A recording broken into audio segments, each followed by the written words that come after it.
Sir Prem sir ವೇದಿಕೆ ಮೇಲೆ ಮಾತಾಡ್ತಾ ಒಂದು ಗಂಭೀರ ವಿಚಾರ ಹೇಳಿದ್ರೆ, ಯಾಕಂದ್ರೆ ಈ ಟೀಸರ್ ನೋಡಿದ ನಂತರ ಅಂದ್ರೆ ದೇಶದ ಬೇರೆ ಬೇರೆ ನಾನಾ ಭಾಗಗಳಲ್ಲಿ ಸಿನಿಮಾ ಟೀಸರ್ ಬಗ್ಗೆ ಮೆಚ್ಚುಗೆ ಮಾತನಾಡ್ತಿದ್ರೆ, ಎಲ್ಲೋ ಒಂದ್ ಕಡೆ ನಮ್ಮವರೇ ನಮ್ಮ ಕಾಲು ಎಳಿತಿದ್ರೆ ಅಂತ ಒಂದು ಕೋಟ್ ಮಾಡಿದ್ರಿ, ಹೇಳಿಕೆ ಕೊಟ್ಟರೆ ಯಾಕೆ ಆ ಥರ ಫೀಲ್ ಆಯ್ತು ಅನ್ನೋ? ಸಮ್ ಟೈಮ್ ನನಗೇನಾಗುತ್ತೆ, ಹೊರಗಡೆ ಹೋದಾಗೆಲ್ಲ ತುಂಬ ಅದ್ಭುತ ರೆಸ್ಪಾನ್ಸ್. ಮುಂಬೈ ತಗೊಳ್ಳಿ, ಎಲ್ಲ ತಗೊಳ್ಳಿ, ನೀವು ನೋಡ್ತಾನೆ ಇದ್ದೀರಾ, ಕರ್ನಾಟಕ ಜನ ನೋಡ್ತಾನೆ ಇದ್ದಾರೆ.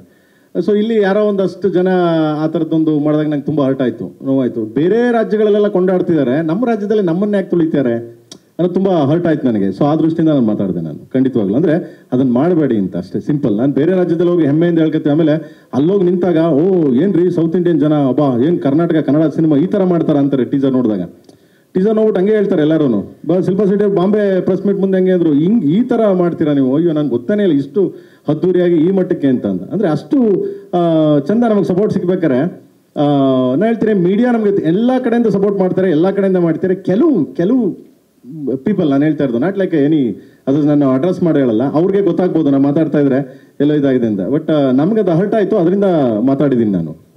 ಸೊ ಸಿಂಪಲ್, ನಮ್ಮ ಮನೇಲಿ ನಾವೇ ಕಿತ್ತಾಡ್ಕೊಂಡು ನಾವೇ ಹೊಡೆದಾಡ್ಕೊಂಡು ಸಾಯೋದ್ಕಿಂತ ಸೊ ದಯವಿಟ್ಟು ಎಲ್ಲ ಚೆನ್ನಾಗಿರೋಣ ಅಂತ ಒಂದು ಆಸಿಸ್ತೀನಿ ಅಷ್ಟೇ. ನನಗೆ ಇನ್ನೇನು ಉದ್ದೇಶ ಇಲ್ಲ ಬ್ರದರ್. ಸಿನಿಮಾ ಫೈನಲಿ ಸಿನಿಮಾ, ಇಲ್ಲಿ ಯಾರು ದೊಡ್ಡವರಂತೂ ಯಾರು ಇಲ್ಲ, ನಾವು ಜನಕ್ಕೆ ತಲುಪಿಸೋದು, ಸೊ ಜನರ ಎಂಟರ್ಟೈನ್ಮೆಂಟ್ ಮಾಡೋಕ್ಕೆ ಇರೋದು ನಾವು. ಸೊ ಫೈನಲಿ ಇಲ್ಲಿ ಯಾವ ಹೀರೋ ಅದು ಇದು ಅಂತ ಯಾರು ಇಲ್ಲ, ಅಕೌಂಟ್ ಓನ್ಲಿ ಸಿನಿಮಾನೇ ಹೀರೋ, ಒಂದು ನಿರ್ಮಾಪಕ ಹೀರೋ ಅದಕ್ಕೆ. ಸೊ ಸರ್ ಪ್ರೇಮ್ ಸರ್ ಇಲ್ಲಿ ಈ ಕಡೆ ಧನು ಪಬ್ಲಿಕ್ ಟಿವಿಯಿಂದ ಸರ್, ಒಂದೇ ಕುಟುಂಬದವ್ರ ತರ ಇರಬೇಕು ಇಂಡಸ್ಟ್ರಿ ಅಂದ್ರೆ, ಮತ್ತೆ ಒಗ್ಗಟ್ಟಾಗಿರ್ಬೇಕು ಅಂತ ಹೇಳಿದ್ರಿ. ಸೊ ಇದು ಒಗ್ಗಟ್ಟಿನ ಕೊರತೆ ಏನಾದ್ರೂ ಕಾಣಿಸ್ತಾ ಇದೆಯಾ ಇಂಡಸ್ಟ್ರಿಯಲ್ಲಿ, ಹೇಗೆ ಅಂತ?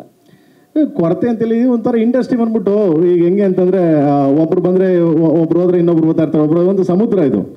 ಕೊರತೆ ಅನ್ನೋದು ಏನಾಗುತ್ತೆ, ನಮ್ಮಲ್ಲೇ ಜಾಸ್ತಿ ಕೊರತೆಗಳು ಕಂಡು ಬರ್ತಿರ್ತವೆ. ಸೊ ಅದನ್ನ ಸಾಲ್ಯೂಷನ್ ಮಾಡ್ಕೊಂಡು ಹೋಗ್ಬೇಕು. ಈಗ ಅಪ್ಪಾಜಿದ್ದ ಟೈಮಲ್ಲಿ ಎಷ್ಟು ಚಂದ ಇತ್ತು, ಯಾರೋ ಒಂದ್ಸಲಿ ಎಲ್ಲ ಬಂದ್ರು ಒಂದು ಸೆಕೆಂಡ್ ಎಲ್ಲ ಹೋಗಿರೋರು, ಅಂಬರೀಷ್ ಅಣ್ಣ ಇದ್ದಾಗ ಬಂದ್ರೋ ಅಂತಂದಾಗ ಎಲ್ಲ ಹೋಗಿ ಕುಂತ್ಕೊಳ್ಳೋರು. ಈಗ ಯಾರು ಬಂದ್ರೋ ಯಾರೂ ಹೋಗಲ್ಲ, ಯಾರೋ ಪ್ರಾಬ್ಲಮ್ ಮಾಡಿದ್ರು ಯಾರು ಹೋಗಲ್ಲ, ಯಾರೋ ಒಂದು ತೊಂದರೆ ಆಯಿತು ನಾವು ಯಾರು ಕಷ್ಟ ಹೇಳ್ಕೋಬೇಕಲ್ಲ, ಯಾರಿಗಾದ್ರೂ ಏನಾದರೂ ಸಮಥಿಂಗ್ ಹಿಂಗಾಯ್ತು ಅಂದಾಗ ಹೇಳ್ಕೋಬೇಕಲ್ಲ, ಯಾರು ಬರ್ತಾರೆ ಯಾರು ಹೋಗ್ತಾರೆ. ಸೊ ಅದಕ್ಕೆ ಏನು ಮಾಡ್ತಾರೆ, ಅವ್ರವ್ರದೇ ಇಷ್ಟ, ಅವ್ರವ್ರದೇ ಬೆಳವಣಿಗೆ, ಅವ್ರವ್ರದೇ ಇದು. ಈಗ ಲೈಕ್ ಸಮುದ್ರ ಇದ್ದಂಗೆ, ಹೋಗಿ ಗುರು ನೀವು ಎಷ್ಟು ಈಜಕ್ಕೆ ಸಾಧ್ಯ ಅಷ್ಟು ಈಜಿ ಅಷ್ಟೇ. ಇದಕ್ಕೊಂದು ಸೊಲ್ಯೂಷನ್ಸ್ ಏನಾದರೂ ಇದೆಯಾ ಸರ್? ನಥಿಂಗ್ ಗುರು, ನಾನು ಆಫ್ಟರ್ ಆಲ್ ನಾನೊಬ್ಬ ಡೈರೆಕ್ಟ್ರು, ನಾನು ಯಾಕೆ ಗುರು ಸೊಲ್ಯೂಷನ್ ಕೊಡೋಕ್ಕೆ, ನಂದೇ 108 ಕಥೆಗಳು ಅಲ್ವಾ. ಸೊ ನಾನು ದೊಡ್ಡವನೂ ಅಲ್ಲ, ನಾನು ಅಷ್ಟು ಇನ್ನೂ ಬೆಳೆದೂ ಇಲ್ಲ. ನಾನು ಈಗ ನಂದು ಕೇಡಿ first cinema, industry first cinema ನಂದು ಕೇಡಿ. ಸರ್ ಇತ್ತೀಚಿನ ದಿನದಲ್ಲಿ ಈ ಕೂಗು ಕೇಳಿ ಬರ್ತಾನೆ ಇದೆ. ಇತ್ತೀಚೆಗೆ ರಮ್ಯಾ ಅವರು ಕೂಡ ಒಂದು ಮಾತು ಹೇಳಿದ್ರು. ಸೊ ಈ ತರ ಕೂಗು ಆಗಾಗ ಕೇಳಿ ಬರ್ತಾ ಇದೆ, ಯಾಕೆ ಅಂತ? ಏನು ನಥಿಂಗ್ ಗೊತ್ತಿಲ್ಲ ಮಗನೇ, ಅದು ಅವ್ರವ್ರ ಇಚ್ಛೆ, ಅದು ಅವ್ರವ್ರ ಮೈಂಡೆಡ್, ಅವ್ರವ್ರ ಇಚ್ಛೆ ಅದು.